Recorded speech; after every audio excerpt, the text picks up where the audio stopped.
guys, so I've decided to start a new series on my channel where I take a book or a series and I look at what Goodreads is recommending as similar to that book and test some of those recommendations out on your behalf so that you don't have to. And the first book I've decided to start with in this series is The Cruel Prince, or the Folk of Air series by Holly Black. And now I just finished book 3, the final book in this trilogy. Absolutely adored it, such an excellent end to wrap up all of the other books, and I basically just want more. When I read something I love, I tend to just gravitate towards books that are similar, looking for the same sort of feeling. And it often works. I don't see that as a bad thing in any sense of the word. And at the moment what I want to read are more books with a similar feel to Cruel Prince, although I am sure they are all very unique and individual in their own way. But looking at some of these lists, I started to ponder how similar really are these books to The Cruel Prince? Are they going to give me a similar reading experience? So that was why I decided to do this video. Long and the short of it, I am here to read some books over the next week or so that may or may not remind me of The Cruel Prince based on Goodreads. So let me start a screen recording so you can see what I am seeing. But I'm currently on Goodreads on the book similar to The Cruel Prince, or book 1 in the Folk of the Air series by Holly Black, and let's see what's on it. So we have A Court of Frost and Starlight, which is book 3 in Sarah J Maas's A Court of Thorns and Roses series. Obviously I won't be reading books that are third in the series. I'm hopefully just going to find 3 books on this list that I have on my bookshelves or have available in my library or on Scribd. So we then have To Kill a Kingdom by Alexandra Christo. Also don't have access to that at the moment, but I do have access to the next book, which is A Curse So Dark and Lonely by Brigid Kemmerer. That is a retelling of Beauty and the Beast, a first in its own series called the Cursebreakers series, but where the main character has cerebral palsy. From what I'm aware, the Beauty character is from our modern day world and she travels into a magical realm where she meets the Beast. So book 1, I have been meaning to read that anyway. I will definitely be picking that one up. It is also YA fantasy, so I'm not that surprised to see it on this list because Cruel Prince is YA fantasy. However, I don't know if there's fae in this book, so I'll be interested to see what the similarities are. We then have a book that, well, I probably should have read by now anyway, and that is Shadow and Bone, the Shadow and Bone trilogy, number 1 by Leigh Bardugo. Now, I honestly don't know what these books are about at all. All I know is that people love the Grishaverse, which I think is where these books are set, but people love these books so much all over BookTube. The author has other companion series set in the same world, but I think this is book 1 of the first series, and I do have a copy, so that is a possibility. We then have Sorcery of Thorns by Margaret Rogerson, which is set in a magical library of sort of magical antiques, I think. I actually have read Margaret Rogerson's other book, which I do think is similar to The Cruel Prince and did give me Cruel Prince vibes. So I think that this one is highly possible to fulfill that urge. We then have book 2 in the Shadow and Bone trilogy. We have book 7 in another Sarah J Maas series. Again, obviously not reading book 7 in a series. Serpent and Dove by Shelby Mahurin. That I actually know is on audiobook on Scribd, so that's a possibility. Book 3 in the Shadow and Bone trilogy, I'm really feeling like I should just read the Shadow and Bone trilogy since basically all the books in it are on this series. I'm going to say that's a definite in that case. King of Scars by Leigh Bardugo. Right, I get it. Holly Black, Leigh Bardugo, similar audience. Everlist by Sarah Holland. I don't have a copy of that, so I'll be leaving that. A Court of Mist and Fury, again, Sarah J Maas. None of these books I have by Sarah J Maas, which is why I'm not planning on reading them. I also tried book 1 in the series and couldn't get into it, so I don't want to force myself to read something I don't think I'm going to like, because the whole point is I'm looking for things that I will enjoy as much as The Cruel Prince. An Enchantment of Ravens by Margaret Rogerson is the book I was just talking about that I have read and I do think is similar, so that's giving me trust in this list. Legendary by Stephanie Garber, book 2 in the Caraval series, which I don't have. Ash Princess by Laura Sebastian. I'm just reading the synopsis of this one and it does sound interesting and it is on Scribd on audiobook, so that's a possibility. More Leigh Bardugo, okay, more Leigh Bardugo and more Sarah J Maas. A Court of Thorns and Roses though is the one that I tried to read and didn't like, so I'm not going down that road again. I think what we've learned from this video so far is that I have to read some Leigh Bardugo, so that will be my first book, Shadow and Bone presumably. And then I think I am going to go for Sorcery of Thrones and A Curse So Dark and Lonely. But if I do change my mind, I will update you because, like I said, I do have access to Ash Princess as well, so that is a possibility. But I'm going to keep this video at 3 books. So 3 of those 4 I will be reading in the next few days. I will update you on my reading as I read them, and I will let you know how similar I think they are to The Cruel Prince and in what ways I think that they are similar, perhaps answering why Goodreads put them on this list. So yeah, that's my introduction over. I better go and read now. So, we're already off to a terrible start. I'm just back from the gym, by the way. So I'm a little bit sweaty and maybe out of breath. But I started one of the books last night, and I already think I'm going to give up on it and swap it for one of the other books. And that is Shadow and Bone by Leigh Bardugo. I know a lot of you are going to be quite upset about that because people freaking love this book, or this series, or just Leigh Bardugo in general, but guys, there's so much girl hate. Like, I've only read 20 pages, so it could very well get better. But in the 20 pages I've read, I've already basically been informed that most of the women in this book, apart from the main character, are like reductive seductresses with nothing else to their personality except that they want her man, or the guy that clearly is going to be her man. And equally, she has also described other female characters as, you know, she had pretty eyes, it's a shame about the pig nose. And I'm like, what? Am I meant to hate the main character? Because I don't think I am. So, honestly, life's too short. This does not mean I'm going to give up on Leigh Bardugo, though. I will not chuck this out quite yet. I'll probably keep it around and see if I decide to try it again in the next couple of months. If not, I'll probably get rid of it. But I do know that people love Leigh Bardugo's, my arm's really sore from the gym. I'm just wondering if I could prop you up somewhere. Okay, alright, okay. This is a great angle. I know that people say her Six of Crows series, which is in the same world but set late after these books, is better and more recent. And I know other people will be like, oh, but it's better to read this series first because of spoilers. Literally, I don't care about spoilers. You can tell me the end of the book and I will still read it. Doesn't matter to me.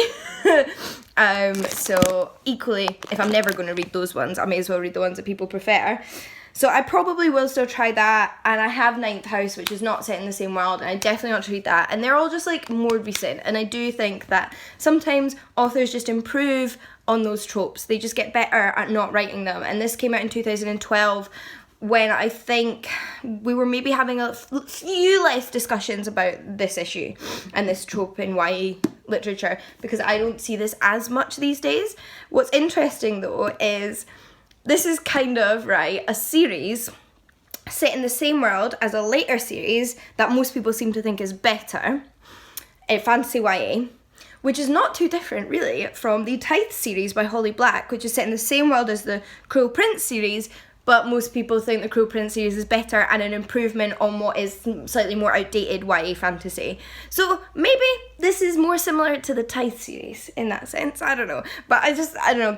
Because I'm actively trying to compare these to the Cruel Prince, that was what I thought. But yeah, I'm going to leave it. And I would read Six of Crows, but I don't have a copy. And I don't want to just spend money for the sake of the video when I already have so many books I want to read that can fit this challenge. So now the TBR, updated TBR, is still A Curse So Dark and Lonely, the Margaret Rogerson book, which I've forgotten the name of right now. And I can't remember what I said before that I thought was on script, but I double checked again what was and what wasn't on script.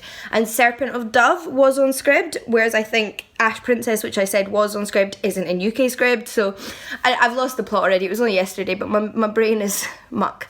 So Serpent and Dove I'm going to try, Margaret Rogerson I'm going to try, and Curse So Dark and Lonely I'm going to try. So I can keep it to 3 books, and because I didn't get very far in this one, I don't really have a proper opinion on it other than life's too short to read all that girl hate. So yeah, I hope you enjoyed that really redundant update. So whilst I was on the train, I figured I would just update you on A Curse So Dark and Lonely. I'm really enjoying this. I don't know what it is about it, but I haven't been able to put it down, and I'm 325 pages in. I think it's about 476, so like, you know, nearing the end. I expect I will finish this tonight between reading it on the train and then in bed. That's my train moving. what a reassuring noise. And yeah, this one has really impressed me more than I was expecting it to. Now, we all know I'm a sucker for a Beauty and the Beast retelling, so that was already kind of lending itself to me, but this is not being the predictable traditional Beauty and the Beast retelling that I was expecting it to be. It's a lot more like political intrigue, like warring cities backdrop than just like simply the Beauty and the Beast in the castle. And that and the characterisation of the main character do actually remind me a lot of A Cruel Prince. Like, I can totally see the comparison. They're not the same, but they have some of the same themes and tone to the writing. I really like Harper, the main female protagonist. It's told between her and the Prince Wren, who's cursed, and she gives me Jude vibes. What can I say? Good morning. It is Saturday and I'm about to go to the gym. I've remembered to check in before getting back from the gym, all sweaty, which honestly isn't really a problem, except that it delays me getting a shower. But I just kind of realised that I've been forgetting to update you on these books, and I think in part that's because they have been completely consuming me. So after a bit of a rough start with Shadow and Bone, I ended up like flying through A Curse So Dark and Lonely, which I shared my thoughts on about halfway through, but I'm now done. It just it consumed me. I consumed it. It was a very like quick reading experience, which does remind me of the last two Cruel Prince books in my experience. So I'd say the first book, the actual Cruel Prince, I read at quite a steady pace, whereas The Wicked King, The Queen of Nothing, I could not put down, which is kind of how I felt about A Curse So Dark and Lonely. I think that's what it's called, I've already forgotten. So I really enjoyed that one, and immediately after finishing it I started the audiobook of Serpent and Dove, which I then stayed up super late last night, Wild Friday, listening to an audiobook because I could not stop listening. And particularly for that one, I think my investment came in the developing hate to love romance, and seeing those two characters kind of get to know one another and fall for one another, and I couldn't stop listening. So I haven't done that in a while. I just stayed up late listening to an audiobook in particular. I would find myself more likely to do that with an actual physical book, so that was really nice, and I'm really looking forward to seeing where things are going. I feel really quite like invested in their story, and it better all end okay. I know it's the first in a series though, and I'm going to have to wait till like late next year to get book 2, so hopefully there's not too many cliffhangers when I do finish it. And then of course I will start the third book in for this video, but I thought I'd just update you there and let you know kind of how all-consuming both of these books have been so far, and how nice that's been to just be really wrapped up in some good yarns. So yeah, that's my thoughts so far. So I finished Serpent and Dove and I really enjoyed it. I would say it is as much a romance novel as it is a fantasy novel. So do with that what you will, depends on what you like to read. But I ended up really enjoying it, and I think there's enough of like a fantastical, magical, dramatic plot that it kept me quite worried, but like in the way you want to be worried when reading a book, if that makes sense. Like, I was really invested, but I was equally invested in the romantic relationship. So yeah, that one was a really like pleasant surprise, and that I didn't really know what I was getting myself in for, and really enjoyed it. Annoyed that I have to wait for almost a year for the sequel, but that's what happens. And I actually bought a book in the end for this video. I ended up going and buying Sorcery of Thorns by Margaret Rogerson. Basically, I went into Forbidden Planet and I managed to buy a book that was the sequel, not realising that it was a sequel, thinking it was the first in a series. So then a few days later I went to return it and decided instead to exchange it for this. I don't know, like, the audiobook of this is on Scribd, so I'm not going to hold it up. But I really fancied reading the physical copy. I read the other book I read by her rather than listening to it. And you know when just sometimes you don't feel like listening to an audiobook of something? Usually I would never buy a book that I know is on Scribd, because it just feels like, well, I'm already spending my money for a Scribd subscription. Should I spend money on a physical copy as well? But in this case, do you know what? I loved her other book. I'm probably going to love this as well, so I'm not going to mind having a physical copy. I think it's beautiful, and that's always a plus. And I just really wanted to be able to read it physically, so there we go. I now have a copy of this and I've started it. I've read the first couple of chapters. Don't know what's going to happen in it. Haven't read enough to speak on that. The only thing that I can say so far is that it's made me chuckle a few times, which is one of the things I loved about Margaret Rogerson's other book, was her sense of humour, and I think she's carried that into this, which is really good. Also, super random, but like, can you see how like deep that hardback is? Like how big a gap there is between the end of the hardback and the paper of the actual book. Like it's more obvious when you feel it, especially when it's open, but it feels really strange. Like it feels like there's too much space here. Usually hardbacks, in my experience, don't have this much space this way. Really random comment, but I just wondered if anybody else has ever had that with a book where they're like, this feels like it's bound in too big a hardback for the paper, if that makes sense. Or am I just kind of weird and alone in that? But that's kind of my update. I will obviously be giving fuller reviews of the books I've read at the end of this video. I just wanted to kind of update you on my feelings so far and let you know that I'm starting book 3. Welcome back to Bookish Thoughts.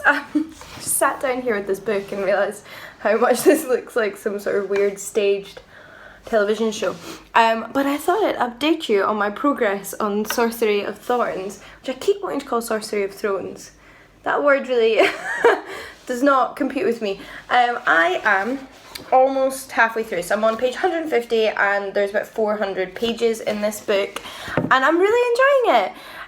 I wasn't sure at the beginning if I was going to like this one as much as An Enchantment of Ravens, which is the other book by this author, but at this point where I'm at now, I'm really enjoying it. I'm really looking forward to seeing what happens next. I think this one is less similar to The Cruel Prince than An Enchantment of Ravens is.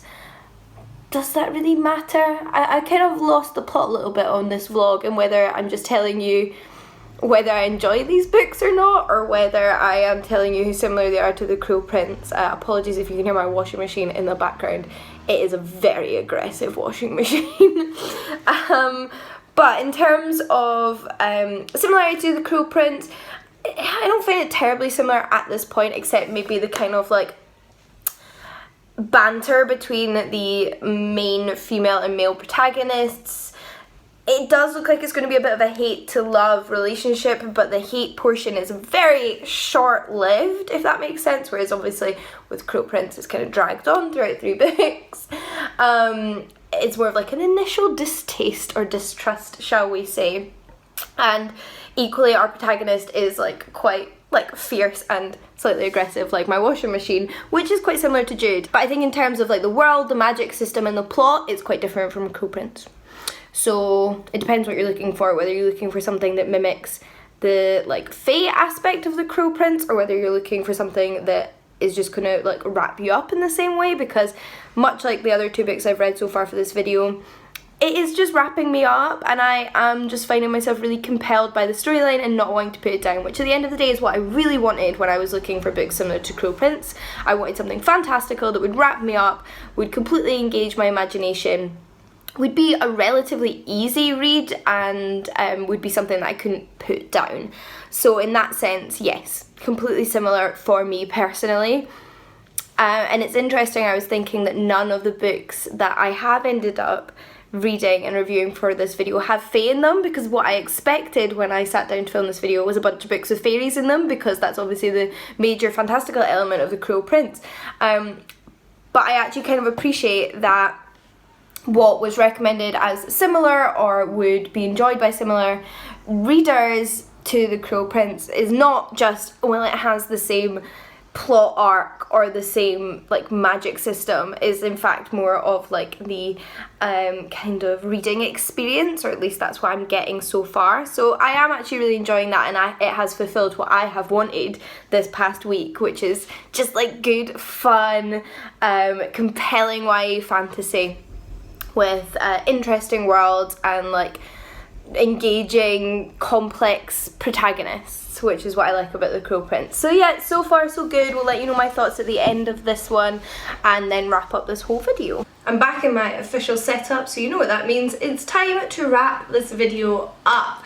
I have finished all 3 books that I set out to read although I didn't exactly set out to read them from the beginning because, as you know, there was some changes made to the TBR. But I have read 3 books, all of which were on Goodreads' list of books similar to The Cruel Prince, which is book 1 in the Folk of the Air series.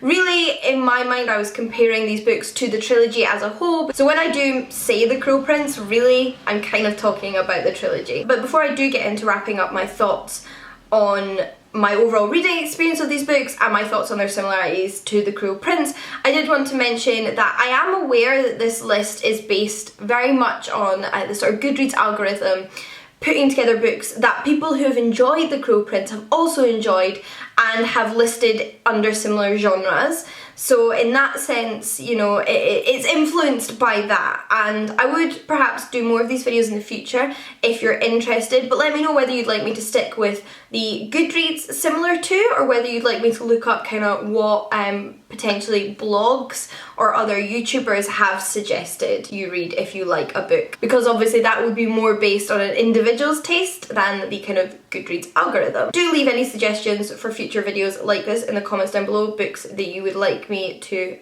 compare, and I will have a look at them. But let's talk about the 3 books I read this week, starting with the one I read first, because why not, which is A Curse So Dark and Lonely. So this is book 1 in a series. Book 2 is not out yet, although I have a proof copy, which I do plan on reading because I very much enjoyed book 1, and then I think there is going to be at least a 3rd book, so this is definitely another series, potentially a trilogy like The Cruel Prince. But what is this book about? How did I enjoy it? And then we'll talk about the similarities.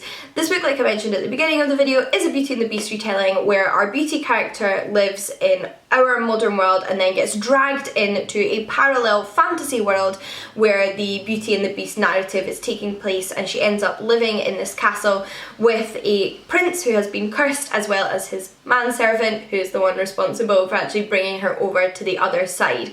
She also has cerebral palsy, and not having cerebral palsy myself, I obviously have limited knowledge on how good the representation was. However, I did think it was really nice to see a young adult fantasy protagonist with cerebral palsy. I thought that was wonderful to read about, and I think the author definitely was trying to consider how different people with cerebral palsy have different experiences, and there's a little discussion of that in the back of the book. So of course, if you have more personal thoughts on that, please do let me know down below, but I would love to see more representation like this in young adult literature, especially amongst heroes and heroines. Now, I ended up really enjoying this book. I personally have a bit of a soft spot for a Beauty and the Beast retelling.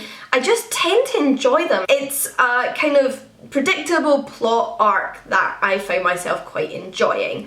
However, I would say this was a little bit less predictable, or a little bit less standard than expected, because I think it went beyond the Beauty and the Beast retelling. Not only did we have that interaction between the fantasy world and the modern world, but we also had the Beauty and the Beast character leaving the castle and going beyond their love story into the world outside of the castle, seeing how the prince's citizens were being affected by the curse, and getting involved in the political ongoings of different kingdoms and threats that were being posed outside of the magical aspect of this storyline. So I had a lot more political intrigue than I was expecting. I was not sure about the prince character at the beginning, but he very much grew on me.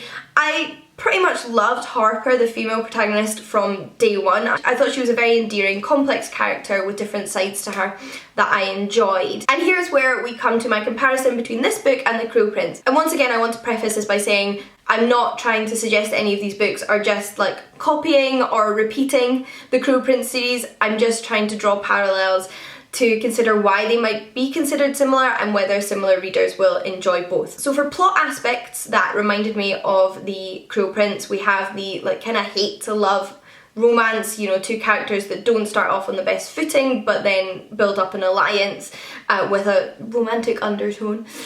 We also have the kind of feisty, aggressive female protagonist that in both these instances I really enjoyed. If you've read The Cruel Prince, you'll know what I mean when I say that sweet is not an adjective best used to describe Jude, the protagonist. And I definitely think there are parallels between Harper and Jude's characterization. They're not the same person, they have very different experiences in life. They've both been affected by those experiences and are both trying to kind of establish their independence and their own kind of inner power, and I really enjoyed that. And yeah, like I said, both a bit like feisty, verging on aggressive, and I I liked the way it was done. I think in both instances it was done really well. We also have a kind of royal political backdrop in both stories, although that is quite just common amongst YA fantasy. Overall, I also just found myself enjoying the experience of reading this book in a similar fashion to the way I enjoyed The Cruel Prince, and I think that's what we care about the most, right? Was this a similar reading experience? I found myself flying through this book, really absorbed in the narrative. It wasn't like a challenging read, but that's not necessarily a bad thing. It was something that I could completely just be immersed in, that was like escapist, which was what I was totally in the mood for after reading The Queen of Nothing, book 3, and the final book in the Folk of the Air series. I wanted more of that feeling, and I got it from A Curse So Dark and Lonely, so that was excellent. Now, the next book I read was Serpent and Dove. Now, immediately what I would say about this book is that I would categorise it more as new adult than young adult, which I would say the other books I've talked about so far have been, although it is fantasy, and I think it would still appeal to a similar demographic to The Cruel Prince or A Curse So Dark and Lonely.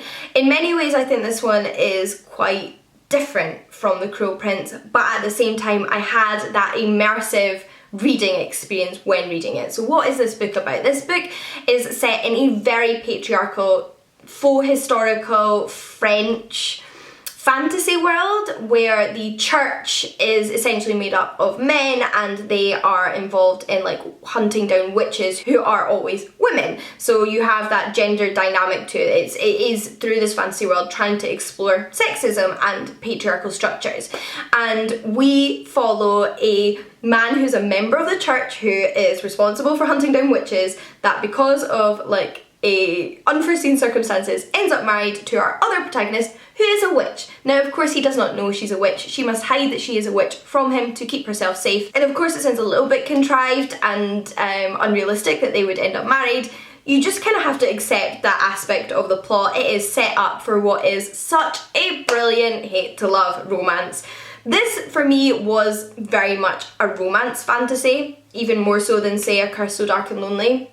I think romance readers will love this book because the dynamic and banter between the two characters is perfection. I really enjoyed their relationship and how they learned about one another, grew to love one another from quite an unexpected place. This one for me was a little bit slow going at the beginning, but by the end I could not put it down, and it is once more the first in a series. However, book 2 is not out, and it's not out for quite some time, so I don't know when I'm going to get my hands on it. Would I say it's similar to The Cruel Prince? I think in certain respects it's quite different. I think the world, although a fantasy world, feels very different. It feels like a very different kind of fantasy world. Again, it reads more like new adult than young adult. However, I think that relationship between the male and the female protagonists, their banter, their initial distaste for one another, their differing backgrounds that then kind of force them into an alliance with one another, although it's much more heavy on the romance from the offset than necessarily you find in the relationships between the characters in The Cruel Prince.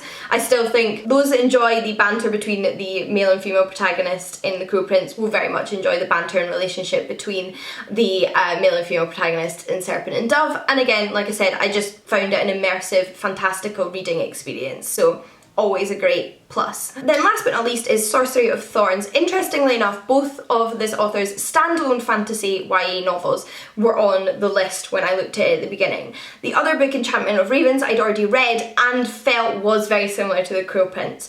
I think I would still say that if you haven't read either of Margaret Rogerson's books, Enchantment of Ravens is the most similar to The Cruel Prince. Partially because it is set in the fairy realm, and obviously the fae and the fairy aspect of The Cruel Prince is one of the big selling points that appeals people to it. There's also the backdrop of ongoing like political intrigue and warring kingdoms in both stories. But we're here to talk about Sorcery of Thorns. So in this book we follow a world where the magic system is very much based on like demons. We have sorcerers who summon demons and that gives them their powers. We then have our protagonist who works in a library, and these libraries are used to store magical texts called grimoires, and the most powerful of these can actually be incredibly dangerous, and they are sort of entrusted with guarding these books from escaping and wreaking havoc. But of course, that is what happens at the very beginning, and our protagonist is thrown into the midst of a much, much darker, deeper plot striking this fantasy world. Much like I found with Enchantment of Ravens, I really enjoyed the sense of humour in this book. I think there's a lot of like witty banter again between the male and female protagonists, as well as just like fun little throwaway comments and jokes that I enjoy as a reader, and I was glad to see that carried on into Margaret Rogerson's more recent book. I also think it's nice to have a standalone fantasy option because it is a lot harder to find standalone fantasy. Most fantasy tends to be part of a series. And overall, I really enjoyed this one as well. I found myself really compelled by the story. I haven't been able to put it down. I only finished it this morning. But yeah, compelling story, fun characters. Yeah, overall, really, really like this book. Really enjoy Margaret Rogerson's writing. We'll be looking forward to seeing what she does in the future. Like the past two books I mentioned, we have a bit of a love-to-hate romance.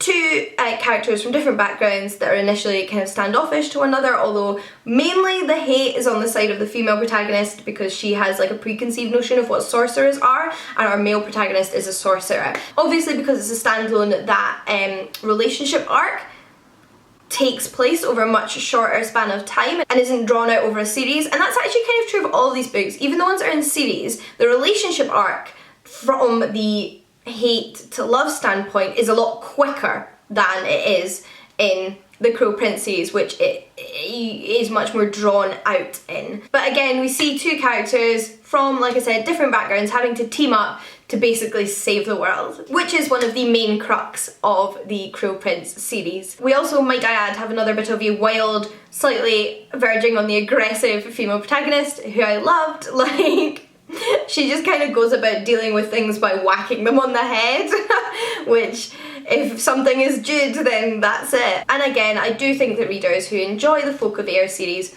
will enjoy this book, and will probably enjoy all the books I've read in this video. I think there's something to be said clearly for the Goodreads algorithm on this one, although as you know from the beginning of this video, I did DNF one book, which was not working for me. But I also think in many ways these books are unique and different, and even if you didn't enjoy The Cruel Prince by Holly Black, which I feel like you probably wouldn't have bothered watching this video if you didn't, but if you didn't, you might still enjoy these books because they have a lot going for them, and they are, like I said, their own unique reads with as many dissimilarities as similarities to The Cruel Prince. But that's kind of my thoughts at the end of this video. I mean, the conclusion on this one was that that list was pretty reliable. As far as my reading tastes go, I'd love to know if you'd read any more of the books on that list, if you agree that they're similar or gave you similar vibes to The Cruel Prince. Like I mentioned, I had read some of the books on it and felt differently about them. Some of them I DNF'd, some of them I'd loved. And also let me know what other books you think are similar to The Cruel Prince that did not make onto that list. Recommend me more books you think I will love. And until next time, happy reading. I'll see you all again soon. Bye guys.